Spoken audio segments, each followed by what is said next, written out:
Welcome to Huff Goes to the Movies. My name is Eric Huffman II. Most people call me Huff. Some people know that I love going to the movies. Knock at the Cabin is directed by M. Night Shyamalan. It is an adaptation of the novel The Cabin at the End of the World by Paul Tremblay. M. Night Shyamalan sort of worked on a later draft of the script, which was originally written by Michael Sherman and Steve Desmond. In the film, Jonathan Groff and Ben Aldridge play a couple who are taking their daughter to a cabin in the woods for a vacation. Their vacation is then interrupted when four strangers hold them hostage and tell them that one of them must sacrifice themselves in order to prevent the apocalypse.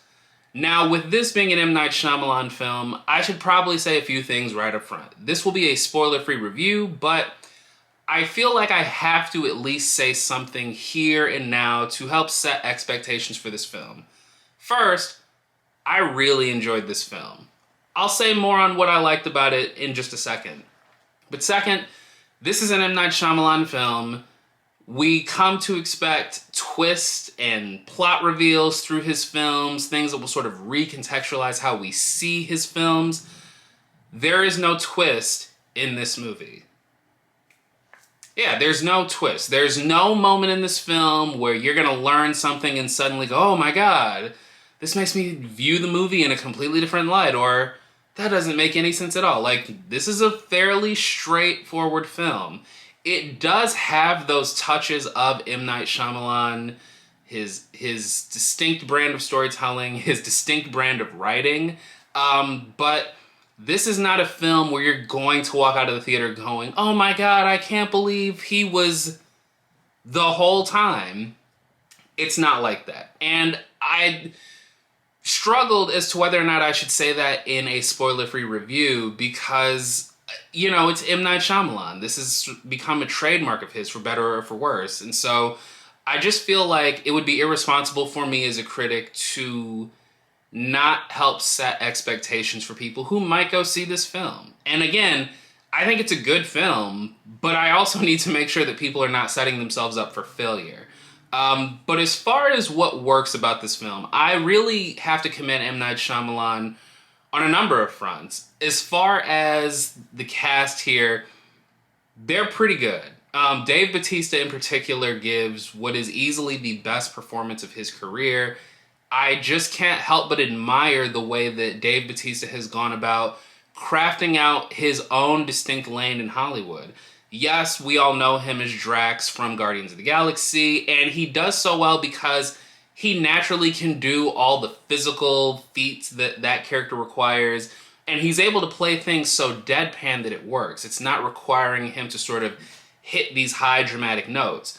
But when you see him in smaller parts like his role in Dune or his role in Blade Runner 2049, they really do start to give an indication that, oh, there might be a little bit more depth to what he can do as a performer. I did not see the film Stuber, the comedy that he was with, that he starred in with Kumail Nanjiani.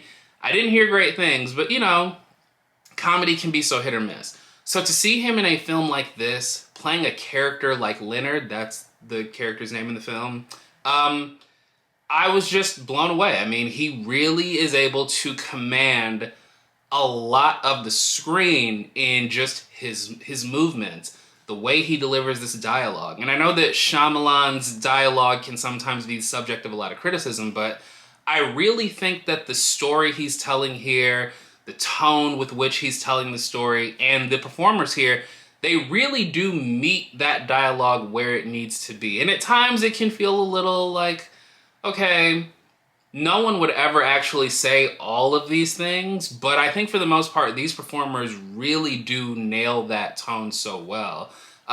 Kristen plays the adopted daughter of the two men in this film. Wen is her name. Wen is the character's name. And this is her first film. This is her feature-length debut. And I think she does a really good job with what she's given here. I know that Shyamalan, when it comes to children, can be hit or miss. Not everyone is going to be Haley Joel Osment in The Sixth Sense. Sometimes they're going to be the daughter from Signs. No disrespect. But I think that what Kristen is given here, it works. And she just sort of naturally commands a lot of the scenes that she is in. And the way that she plays off of these adults is really, I think, a testament to Shyamalan's direction, something that I don't think he gets enough credit for, the way that he is able to get strong performances out of actors. And again, it has been inconsistent with child actors, but I think that even in some of Shyamalan's most bizarre films, he has usually been able to get something good out of these lead performers. And I think that's on display here as well. Ben Aldridge and Jonathan Groff are also very good here. I really like them as a couple. I really like how the film sort of plays off of their different personalities. Ben Aldridge is someone who is so quick to want to react. Jonathan Groff is someone who's, you know, a little more chill, someone who's able to just take things in and let moments breathe. But I think that the combination of the cast here works wonders. And credit to Shyamalan's script and the other writers as well. I think that they have really nailed a tone here that works within this genre. And outside of the performances, this film is gorgeous. Like, the cinematography here is really inspired. Apparently, Shyamalan and the two DPs that he worked with, they used lenses from the 1990s to try to give the film an old school feel or a throwback feel. It was shot on 35mm film, and one of the things that Shyamalan does so well here is he employs a lot of close-ups, and there are these scenes that grow in tension because every time it cuts to a different character, you're getting just slightly closer to their face. And sometimes it comes with a little bit of a tilt, and it makes you feel as uncomfortable and as confined as the characters in this film. Since most of this film is taking place in one room inside this cabin, the use of geography here is also used to great effect.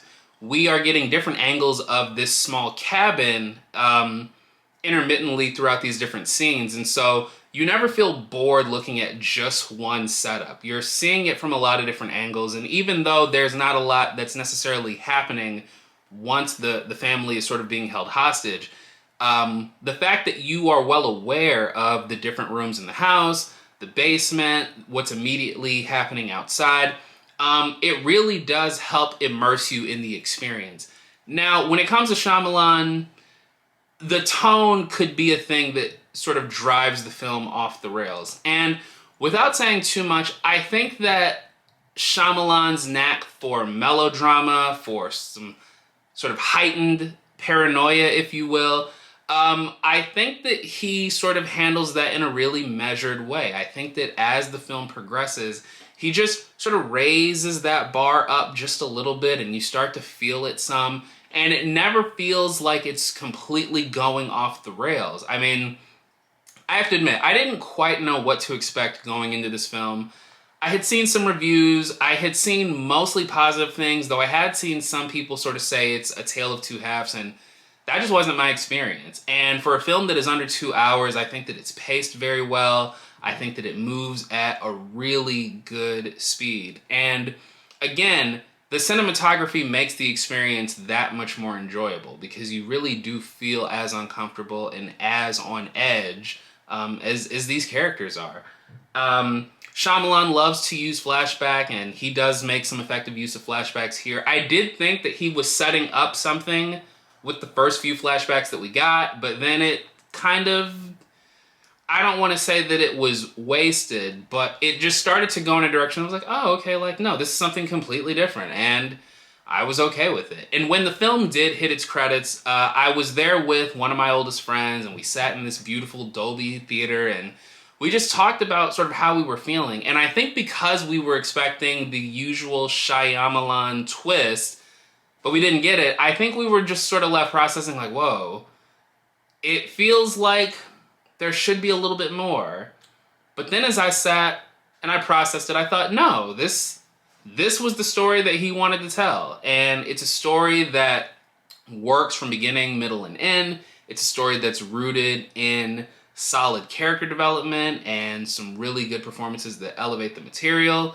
So yeah, all in all, I think that Knock at the Cabin is a really good time. And I think for people who are skeptical about supporting M. Night Shyamalan, This is one that I think is worth checking out, especially if you can see it in Dolby. The way that the sound design is used as the intruders start to make their way into the cabin is really effective, and it works wonderfully. I mean, it really does sort of kick you into that sort of nervous gear that you need to be throughout the remainder of the film. And I just found it to be a really rewarding watch and the type of thing that will make me continue to support M. Night Shyamalan going forward.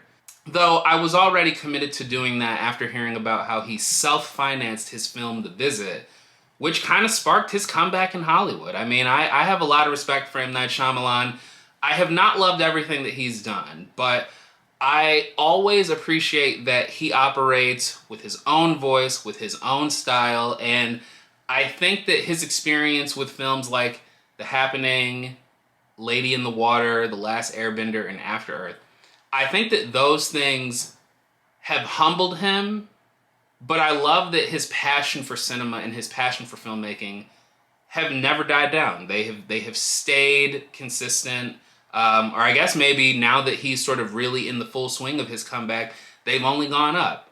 So I cannot wait to see what he does next. I should probably subscribe to Apple TV Plus so I can finally watch his television series, Servant, but for now, I would say that Knock at the Cabin is a big win, and I would have to give it a Letterboxd rating of 3.5 out of 5 stars. So, have you seen Knock at the Cabin? How are you feeling about M. Night Shyamalan these days? However you feel, whatever you're feeling, go ahead and join me in the comments below. Let me know what your thoughts are. What's your favorite M. Night Shyamalan film? Have you enjoyed anything that he's put out during this quote-unquote comeback that he's experiencing?